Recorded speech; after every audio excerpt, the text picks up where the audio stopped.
Greetings petrolheads, welcome back to Automation the Car Company Tycoon game. Now you may have seen my previous video already called Some News. If you haven't, please check it out because it is important if you want to know, what's going on my channel and generally. And this week I'm going to be doing reviews in automation.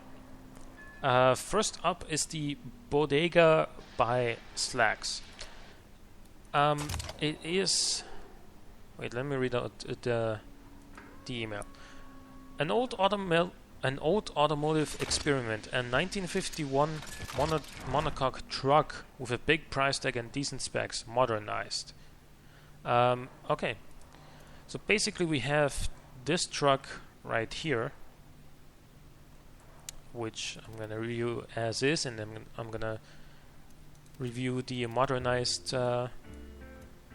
version of it afterwards.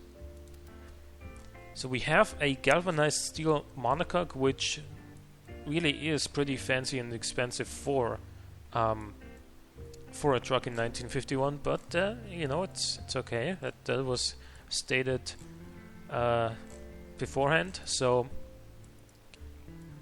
we're gonna look into that. McPherson's up front, leaf springs on the rear, steel panels, and obviously longitudinal engine placement because there's no front-wheel drive. And why would you build a front-wheel drive truck anyway? Styling looks classic and nice. I like it, and it doesn't have anything on the rear end. Maybe this trim does? No. Okay. Who needs tail lights? It is a rear-wheel drive, not 4x4, which would be the other viable option in 1951. We have a 3.8 liter, you could say, inline-6, which is very bore heavy and low stroke. I don't know how good that is for a truck engine, because you don't need the high bore for potentially higher revs, because a truck engine is not gonna rev very high anyway, especially in 1951. But also higher bore makes for potentially higher amounts of valve load, and we got valve load even at 4200 RPM. Despite not even using push rods, direct acting OHC should normally be relatively fine for valve float. Oh, there goes the controller. I'm sorry. Heavy duty cast conrods and pistons, that is why this thing's not revving very much higher. And because the cast iron can't handle the torque. 7.6 compression ratio is really low, but then that's just how it is in 1951. 2-barrel carburetor, twin carburetors, standard intake. 13:1 fuel mixture is pretty damn rich. 4200 RPM limit, or at least for what engines can take in 1951. I should add. Tubular headers, big enough exhaust, baffled first muffler, no second muffler, so it's gonna be pretty loud.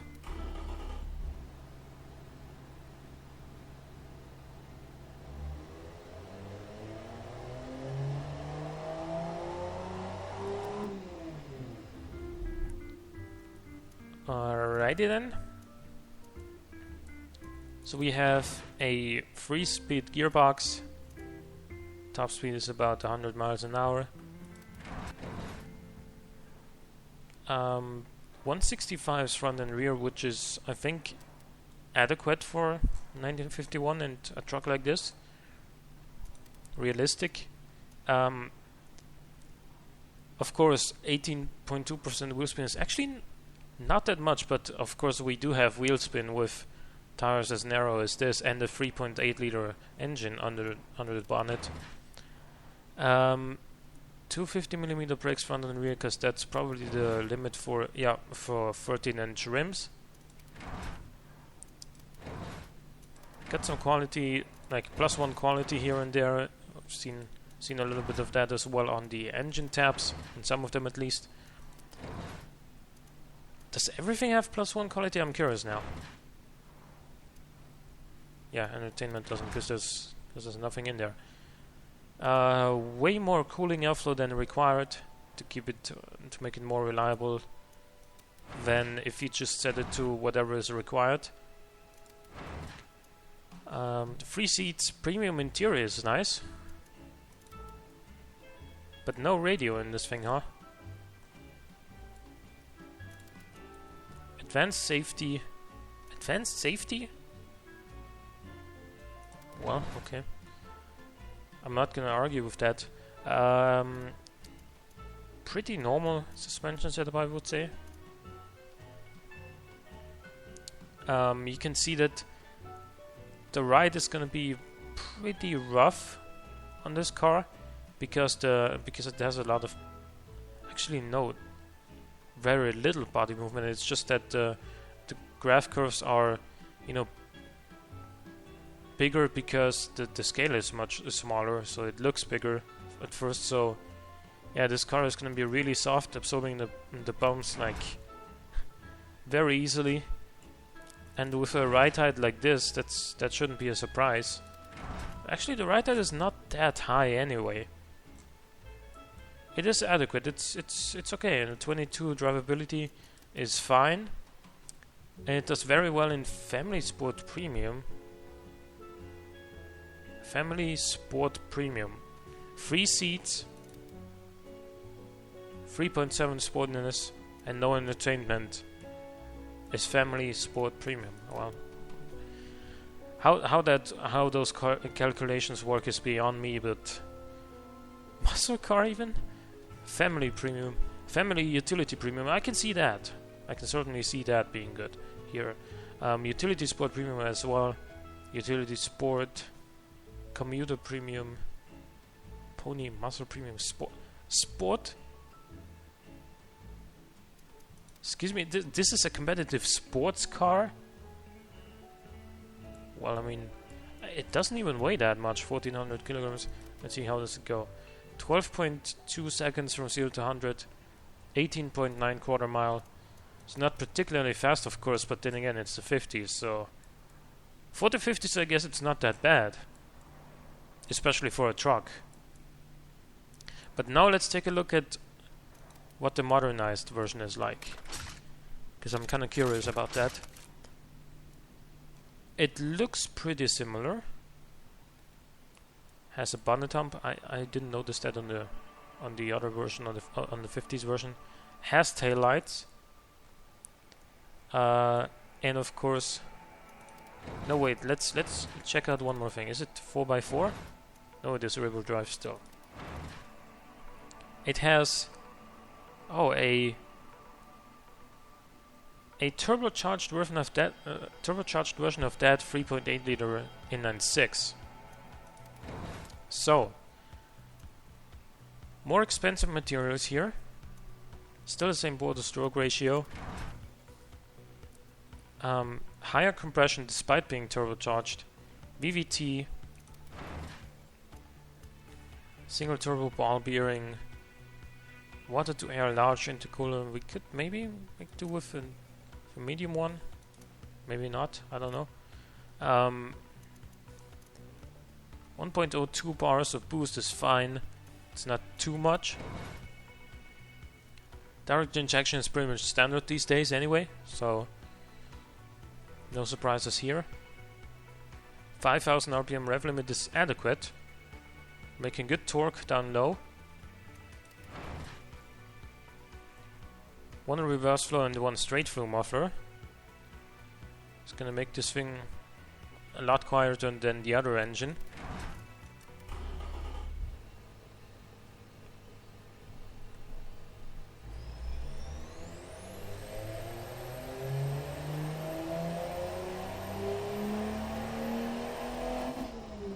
Very nice and flat power curve in the relatively higher RPM range. So let's see. This has an automatic gearbox with 6 speeds. Obviously, the competitiveness today is going to be really, really low because it is an old body. It's a body from the 50s, whereas, you know, we're trying to sell this car, or he's trying to sell this car in 2016. Top speed is a lot higher than on the old car. We also have an electric limited slip differential here. Medium compound road tires are fine. 18-inch rims and 235s all around. Should also mean that we have some bigger brakes here, right? Yep. 310s front, 270s rear. Just a minimal amount of brake fade. You can do with that. Semi-clad on the tray. Plenty of cooling still. Some quality into the aerodynamics. Lots of brake airflow.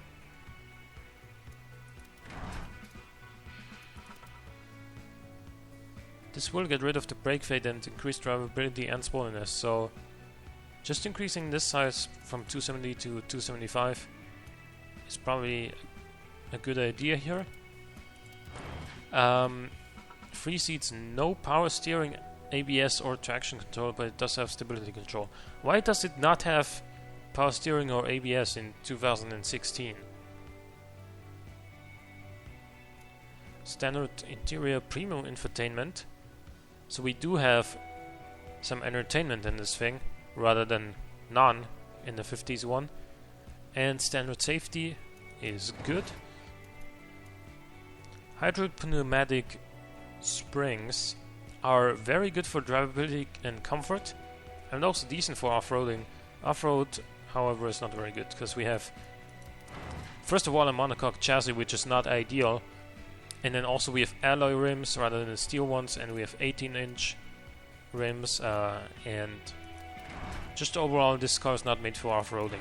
That clearly shows, and that's okay. Doesn't need to be. Semi-active sway bars are more expensive than, you know, passive ones, but they are still fine. Surprisingly enough, this appears to be a little bit stiffer than the 50s one. And that'll also show in the lower roll angle though. So that is good. This is also looking much nicer, this steering graph. This is more on the sporty side than on the old car.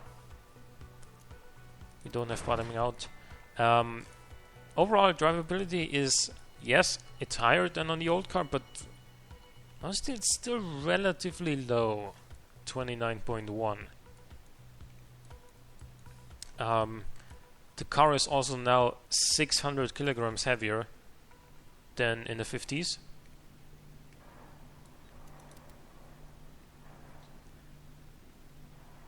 Family Sport Premium, Family Premium, Muscle, Family Sport Premium, Family Utility Premium. Yep. Okay.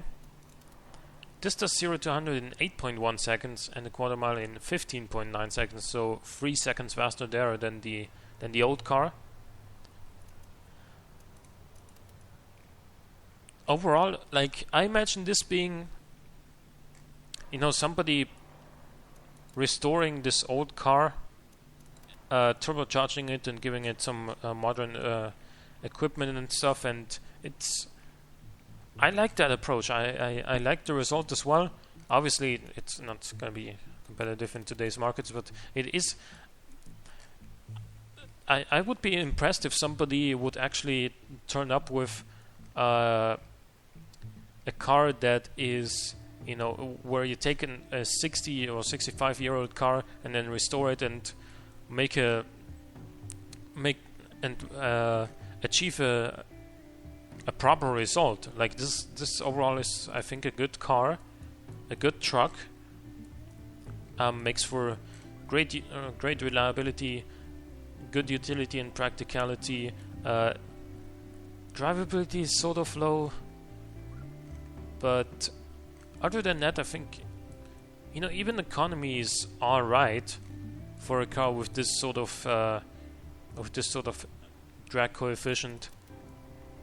and this sort of weight, economy is decent. So I can't find very much that I dislike about this car. So let's see, what is compromising our drivability? The engine. The wheel spin slightly. How much wheel spin are we making? 6.6%. That's not very much. What else? Footprint. Yeah, it is a large car, so that lowers drivability. Brake balance. Oh, brake balance could be optimized apparently. Not like this.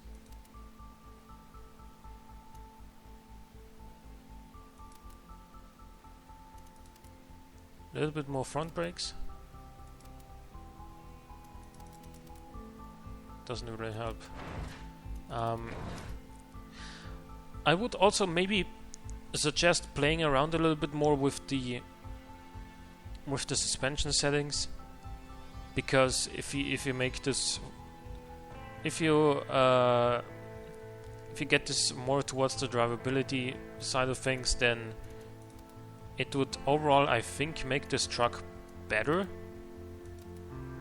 Because, you know, a truck like this doesn't need to be sporty, but it should be easy to drive.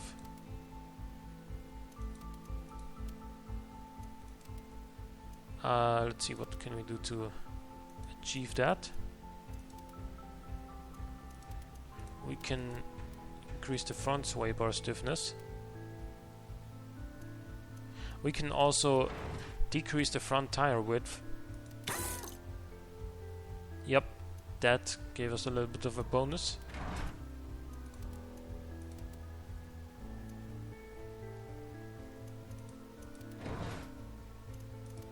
Yeah, but overall I'm just gonna leave it where it was. This was at 200. Yeah, so a little bit more suspension tweaking and maybe tire adjusting towards a drivability, and this would be actually a really good car. So hope you guys enjoyed this episode of Automation. Leave a like or a comment if you did. Thank you for watching.